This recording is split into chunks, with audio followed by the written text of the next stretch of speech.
네, 안녕하세요. 비초운입니다. 간만에 이제 금리 얘기를 좀 해볼까 하는데, 최근 금리 동향에 대해서 좀 살펴볼 필요성이 있을 것 같아요.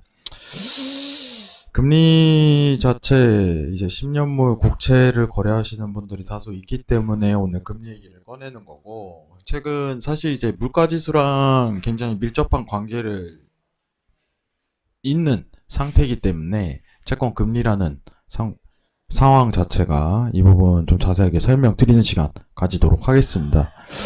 아, 갑작스럽게 이제 이번 달이죠. 이번 달 0.5포인트를 기록하던 미 채권 금리 수준 자체가 이제 0.7로 급등하는 모습 자체를 보였죠. 네, 이제 많은 금리 하시는 분들이 당황세를 이을 수 있겠지만은 지금 시장 상황 자체가 그렇게 우려할 수준이 아닙니다. 예, 일단은 먼저 이 부분을 언급을 드리도록 할게요. 지금 오히려 이제 채권 가격 자체가 다시 한 번 더 상승에 대한 기조를 한 번 더 칠 가능성이 굉장히 높은 구간이에요. 이 부분을 먼저 명시를 하도록 하겠습니다. 자, 이번 달 들어서 채권 금리가 0.2%로 갑작스럽게 상승세를 이끌었던 거는 어떻게 보면 두 가지 요인이 있다고 좀 판단을 하도록 할게요. 자, 내용 한번 살펴보고 가도록 하겠습니다. 채권금리 급등에 대한 이유는 통화 정책과 밀접한 연관이 있는 물가지수가 서프라이즈급으로 나왔어요. 사실 고용지표 호조랑 어떻게 보면 금리에 대한 급등을 이끌었고 주간 미국 국채 입찰이 1120억 달러나 올리면서 급격하게 공급의 우려가 커지기 시작했다는 내용입니다. 근데 지금 앞으로 통화 정책에 대한 부분하고 좀 밀접하게 연관을 지어야 돼요. 사실 이번 달 FED에서 YCC라고 해갖고 채권 금리에 대해서 이제 어떻게 보면 일드캡을 씌우는 그 과정 자체에 대해서 언급될 가능성이 굉장히 적은데 앞으로 남아있는 통화 정책이라고 제가 언급을 드리도록 할게요. 자, 미국 금리가 앞으로 단기적으로 추가 상승이 어려운 이유는 금융시장에 애초에 물가가 주목하는 이유는 경제지표 그 자체의 중요성도 있겠지만 연준의 유동성을 풀고 조이는 정책의 근거가 되기 때문이다. 이 부분을 집중해야 됩니다. 연준은 통화정책의 기준은 물가지수가 연 2% 수준에서 안정적으로 움직이는 것에 방점을 찍고 있다. 전월 대비 지표가 0.6%로 서프라이즈를 보였지만은 전년 대비 증가율이 1%에 계속 머물고 있는 한 통화정책의 스탠스나 연준의 생각에 별다른 영향을 주기 어렵다는 의미다. 자, 소비자 물가의 선행지표격인 생산자 물가 역시 전월 대비 확장세를 보여주고 있으나 전년 대비로는 현저히 낮은 수준이다. 이렇게 씌우고 있습니다. 자, 간단하게 좀 설명을 드리도록 할게요. 이제 인플레이션율이 이번 달에 서프라이즈로 0.6%로 좀 나오긴 했어요. 다시 한 번 더 이제 어떻게 호조를 이룰 가능성이 굉장히 높나?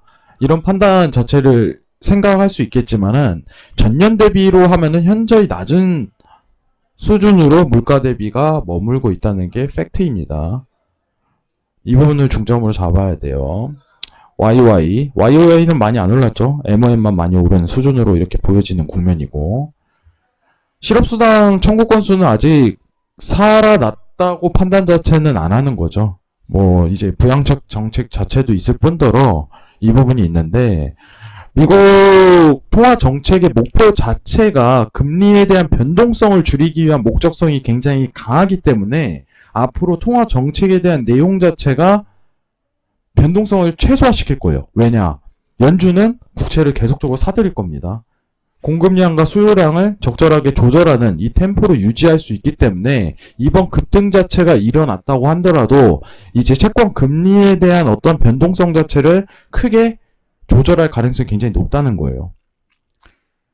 연준의 대처 대조표는 어떻게 보면은 MBS 채권이라든가 국채 자체로 계속적으로 매입은 둔화하고 있으나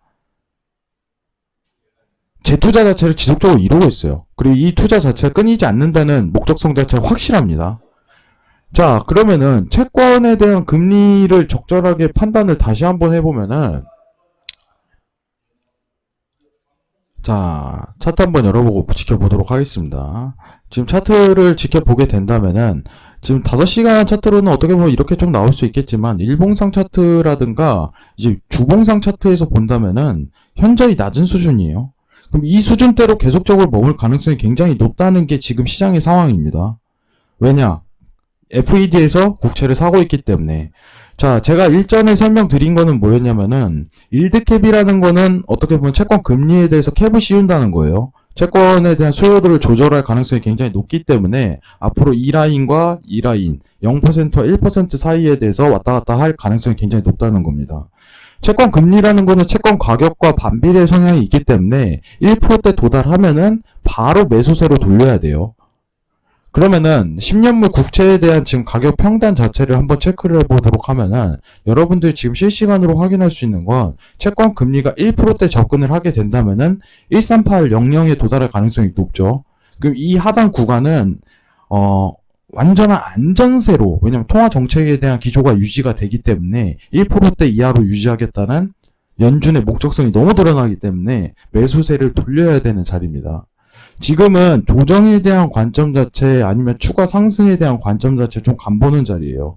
하지만 1.183 이제 다시 0에 도달하게 된다면은 매수세로 본격적으로 공격적 진입 자리가 나오는 국면입니다.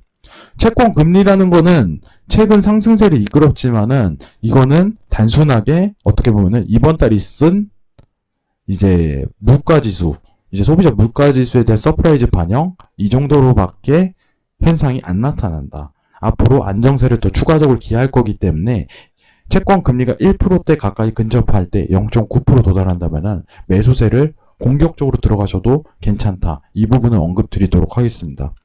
자, 국채에 대해서 간단하게 정리 드렸습니다, 여러분들. 지금 채권 금리가 급등한 이유는 어떻게 보면 서프라이즈가 발동됐기 때문에, 고용지수에 대한 발동 때문에 이 부분이지만은 연준에 대한 목적성이 굉장히 강하기 때문에 1%대 접근만 하면은 채권 가격 자체는 추가적으로 더 상승할 가능성이 굉장히 높다는 부분을 시사드리도록 하겠습니다. 확고한 정책이 뒤따르게 된다면은 안정적으로 어떻게 보면은 10년물 국채에 대해서 가격을 형성할 수 있겠죠. 이 부분 유지하시기 바랍니다. 자, 퓨처론 접속하시면 무료 방송 쿠폰 그리고 무료 방송 볼 수 있으니 신청 많이들 해주시기 바랍니다. 감사합니다.